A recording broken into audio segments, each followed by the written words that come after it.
అమరావతిపై ఆందోళనొద్దు అని ప్రభుత్వం చెప్తోంటే అదో అంతులేని కథ అంటోంది వైసీపీ. ప్రపంచ స్థాయి నగరాన్ని నిర్మించాలనేది చంద్రబాబు సర్కార్ ఆలోచన.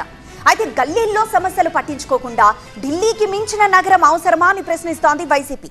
ఇంతకీ అమరావతిలో అసలేం జరుగుతోంది?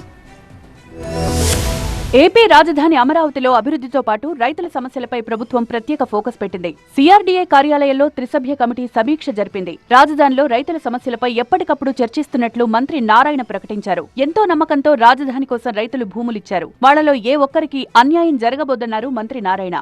రైతు సోదరులందరినీ కోరుకునేది ఒకటే, కేవలం ఒక 2 నెలల 58 రోజుల్లో 34,000 ఎకరాలు ఇచ్చారు. ముఖ్యమంత్రి గారి మీద నమ్మకంతో వారు కూడా ఎప్పుడు రైతుల సమస్యలు లేకుండా చేయండి చెప్తున్నారు. అయితే ఇండివిజువల్ గా ఒక్కొక్కరికి నాకు సపరేట్ గా బెనిఫిట్ కావాలంటే సిస్టమ్ లో వీలు కాదు. మీడియాతో చిట్చాట్ సందర్భంగా అమరావతి అంశంపై సీఎం చంద్రబాబు కీలక వ్యాఖ్యలు చేశారు. సిఆర్డీఏ అధికారుల మీద వస్తున్న ఆరోపణలపై విచారణ జరుపుతామన్నారు. రాజధాని రైతుల సమస్యలన్నీ 3 కమిటీ చూసుకుంటుందన్నారు. రాజధాని మినహా మిగిలిన ప్రాంతాల్లో లేఅవుట్లకు త్వరలో అనుమతులిస్తామన్నారు. వచ్చే ఏడాదికి అమరావతి ఓ కొలిక్కి వస్తుందనే ధీమా వ్యక్తం చేశారు. ఏపీలోని 3 ప్రాంతాలు సమానంగా అభివృద్ధి చేస్తామన్నారు సీఎం చంద్రబాబు. అయితే రాజధాని విషయంలో ప్రభుత్వ తీరుపై వైసీపీ విమర్శలు చేస్తోంది. అమరావతి అంతులేని కథగా మారిందన్నారు మాజీ మంత్రి అంబటి రాంబాబు. ఇప్పుడున్న పరిస్థితుల్లో ఏపీకి ప్రపంచ స్థాయి రాజధాని అవసరమా అని ప్రశ్నించారాయన.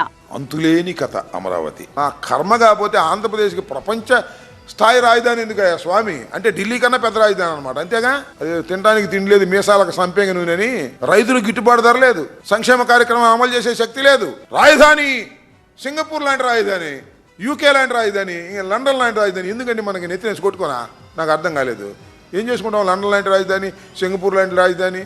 రాజధాని అభివృద్ధి విషయంలో గానీ స్థానిక సమస్యల గురించి గానీ ఎలాంటి ఆందోళన అవసరం లేదంటోంది ప్రభుత్వం. 2వ విడత భూసేకరణ కూడా చేపట్టి వేగంగా అభివృద్ధి చేస్తామంటోంది. మరోవైపు ఏపీలో అమరావతి క్వాంటమ్ మిషన్ కార్యక్రమానికి ప్రభుత్వం శ్రీకారం చుట్టింది. 50,000 మందికి క్వాంటమ్ టెక్నాలజీపై ట్రైనింగ్ ఇవ్వబోతోంది. దీనికోసం వైజర్, క్యూబిటెక్ సంస్థలతో ఒప్పందం కూడా కుదిరింది.